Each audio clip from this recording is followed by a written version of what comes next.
prononce quelques mots. Mesdames, Messieurs les présidents, je vois que vous êtes près d'une dizaine de présidents, donc on est très heureux de vous recevoir aussi nombreux. Mon colonel Jézéchiel, commandant la base de commandement militaire de Balard, le commissaire central du 15e front qui nous rejoint dans un moment, le capitaine Bonnet qui représente la 6e compagnie de la BSTP,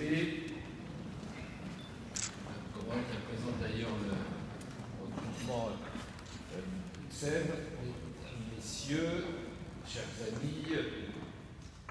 Alors c'est vrai que depuis plusieurs années maintenant, nous tenons nos réunions, c'est vrai, nous les avons tenues, en tout cas dans des circonstances particulières, puisque les attentats tragiques qui ont endeuillé notre pays, mais aussi bien sûr les pays voisins, et tous les pays d'ailleurs sur notre planète, rappellent malheureusement trop souvent à l'ensemble de nos compatriotes le prix de la liberté qu'ont protégé tous ceux qui, comme vous, se sont engagés à un moment ou à un autre pour défendre notre pays, parfois jusque dans les territoires les plus lointains.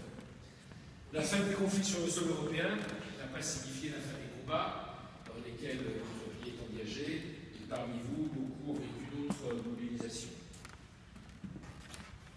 Ce n'est qu'en 1996 que la réforme de la défense a suspendu l'appel sous les drapeaux, alors que rien n'a, hélas, jusqu'à présent remplacé, en attendant peut-être le DSMU qui arrivera prochainement. Désormais, notre armée est une armée de métier qui intervient sur de multiples opérations en OPEX ou dans les missions de l'ONU, de l'OTAN, comme au Mali, en Côte d'Ivoire, en Afghanistan, au Tchad, au Liban, en Libye, jusque dans la prévention des opérations contre la piraterie au large de la Somalie, et aujourd'hui encore dans la zone irako-syrienne, jusqu'aux rues de nos villes, avec Sentinelle.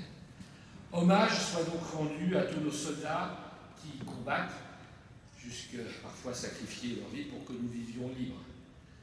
Le sentiment patriotique qui s'est dégagé depuis le 11 janvier 2015, l'ampleur, l'époque de la mobilisation populaire, ont démontré la cohésion de notre peuple dans l'adversité, ainsi que sa reconnaissance à l'égard de ceux qui le protègent, comme vous l'avez fait dans des circonstances souvent délicates. Être un combattant, c'est à la fois être un citoyen, un soldat, c'est avoir répondu à l'appel sous les drapeaux ou s'être engagé volontairement et accepter de laisser de côté, parfois, voire souvent, son parcours personnel, ses projets pour servir la France et ses concitoyens. C'est pourquoi je tiens à saluer le courage qui est le vôtre, votre dévouement, vous qui avez accepté de servir ainsi notre patrie, et nous sommes fiers, avec Jean Belvélu, l'adjoint chargé du monde combattant, que vous soyez si nombreux dans notre arrondissement. Vous en êtes les forces vives, vous y contribuez. Le 15e peut en effet s'enorgueillir de disposer d'un comité d'entente des associations d'anciens combattants victimes de guerre et des associations patriotiques et civiques, présidé par le président Gaurin, qui doit être présent, qui réunit une vingtaine d'associations, près de 2000 adhérents. Je salue bien sûr tous les présidents présents ici et présidents. Je tiens à remercier aussi, je l'ai dit tout à l'heure, la présence du commissariat qui vient d'arriver en force. On profite pour vous présenter, pour ceux qui ne connaîtraient pas encore, Damien Vallot, qui est le nouveau commissaire central du 15e arrondissement. On peut applaudir parce que alors, moi, je suis très heureux qu'il soit arrivé, et puis il fait depuis le mois d'août, date de son affectation dans le 15e, un travail tout à fait remarquable qui rehausse le niveau de sécurité dans l'arrondissement, et on en avait bien besoin. La 6e compagnie, que j'ai citée tout à l'heure par l'intermédiaire de son représentant, capitaine Bonnet, la bref, qui agissent au quotidien, au service des habitants, aussi le représentant du Comilly, bien sûr, la Balard, avec qui nous travaillons souvent, avec le colonel Jézéchiel, qui symbolise par leur présence le caractère défense marqué de notre arrondissement et les liens sociaux.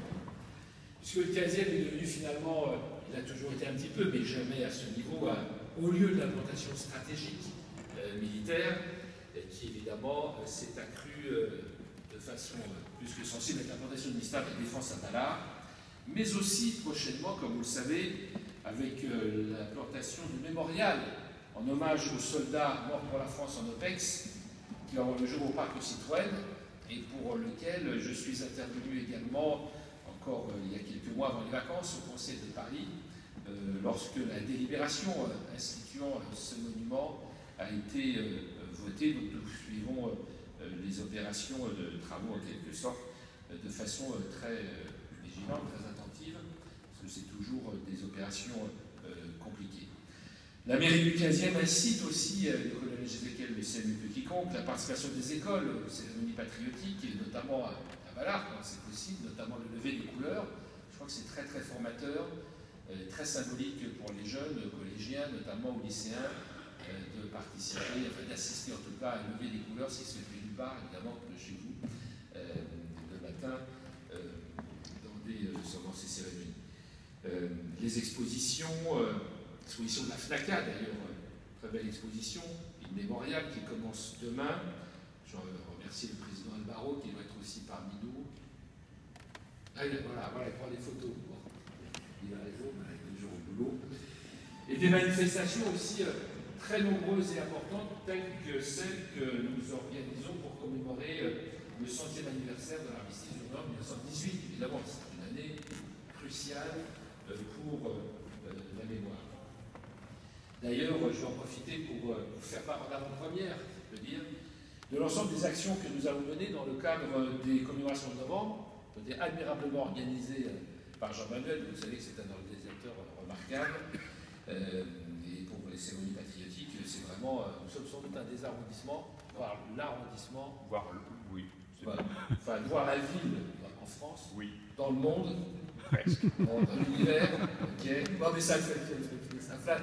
Il faut flatter son ego, il adore ça. Des manifestations les plus prestigieuses. Alors, elles ont commencé vendredi dernier, d'ailleurs, avec le dévoilement de la plaque en souvenir d'Edith Cavell, qui est une infirmière britannique qui travaillait à l'emplacement, enfin l'hôpital en tout cas, a été construit à l'emplacement, enfin la plaque était plutôt posée à l'emplacement de l'ancien hôpital de guerre qui avait pour vocation, pour mission de former des infirmières de guerre, 62 rue des Nouettes, et vraiment une biographie très émouvante de cette infirmière qui a été fusillée par les Allemands pendant la Première Guerre mondiale. Commémorer l'armistice, parce que aussi elle faisait des missions d'espionnage, commémorer l'armistice prend tout son sens dans le 15e, où deux lieux notamment nous rappellent que plus de 95 000 Parisiens ont perdu la vie au front quand même. Sur une population de 2,5 millions à l'époque, c'est quand même colossal. Près de 100 000 Parisiens qui sont morts sur le front pendant cette guerre, ce qui correspond d'ailleurs aux pertes aussi gigantesques de cette guerre pour notre pays. Donc d'abord, le cimetière de Vaugirard, où repose le président Paul Doumer, et surtout trois de ses fils morts pour la France, puisque ces trois fils sont morts pendant la guerre de 14. André, lieutenant d'artillerie, mort en 1914 justement, et René et Marcel qui seront tués en combat aérien en 1917 et 1918, puis de le dire en présence des officiers de l'armée de l'air.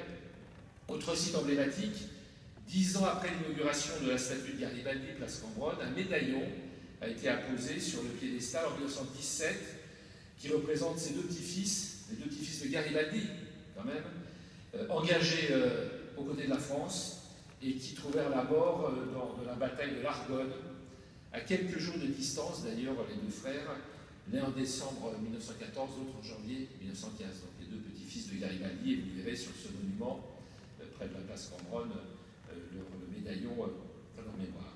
À l'arrière, comme on disait à l'époque, parce que maintenant c'est compliqué de confondre le front de l'arrière, cette distinction n'existe plus, on soignait bien sûr les blessés rapatriés du front, et les 5 hôpitaux civils de l'arrondissement, à l'époque il y avait 5 hôpitaux, furent réquisitionnés, bien sûr, mais aussi de nombreux établissements d'enseignement et institutions religieuses transformés en hôpitaux militaires, ça se sait assez peu, comme le lycée Buffon par exemple, l'école Breguet ou la clinique Blomet, qui étaient des hôpitaux militaires de l'époque.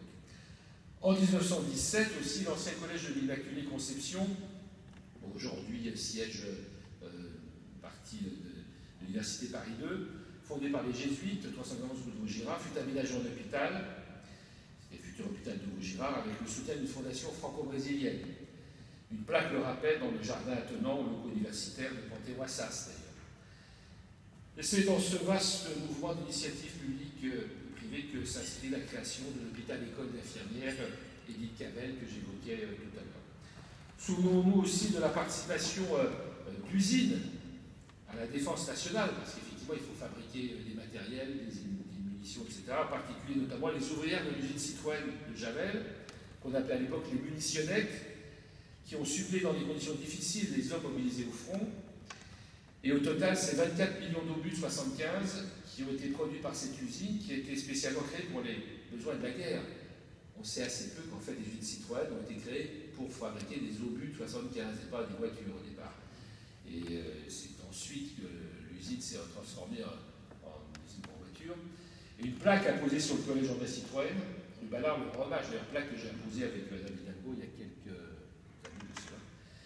Les bombardements de 1918 furent particulièrement meurtriers en raison de l'utilisation par les Allemands de la légendaire Grosse Bertha, dont chacun a le souvenir en tout cas, connaît le nom.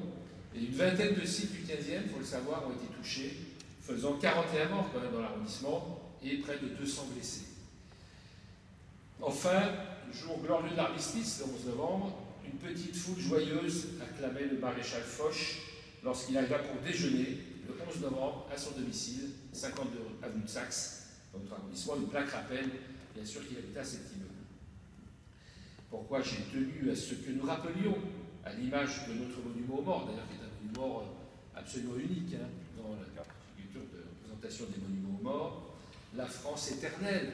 Et on voit bien que ce monument représente la France éternelle, à différentes époques, depuis la monarchie d'ailleurs jusqu'à la guerre, avec le lancement d'un partenariat que nous avons décidé de lancer avec Généanet, qui est une organisation généalogique et qui permettra à chacun de retrouver,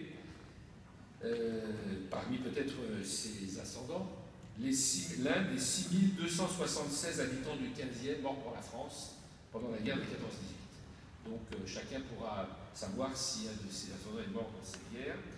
Nous avons un fichier là, tout à fait complet qui est mis sur informatique, que vous pouvez consulter grâce à ce partenariat avec Généanet. Alors nous vous avons distribué au début du déjeuner le programme que vous avez donc sous les yeux, que j'ai un peu restitué. Ces manifestations, vous le voyez, prendront diverses formes, projections de films, concerts, conférences, expositions. C'est avec cette volonté, parce que c'est ça qui compte en réalité, d'édifier les jeunes générations, que nous sommes attachés à établir un programme aussi complet. Et j'en hommage à tous les organisateurs, au premier rang desquels Jean-Manuel, évidemment, une fois de plus. Il s'agit d'un rendez-vous important, en tout cas nous le considérons comme très important, pour lequel nous avons souhaité investir autant, à la fois le champ du souvenir et de la connaissance. Bon, vous pouvez évidemment pouvoir compter sur nous pendant toute cette période. Et je terminerai en disant que nul ne doit oublier jamais que nous devons notre liberté d'aujourd'hui au sacrifice de nos aînés. Merci à toutes et à tous.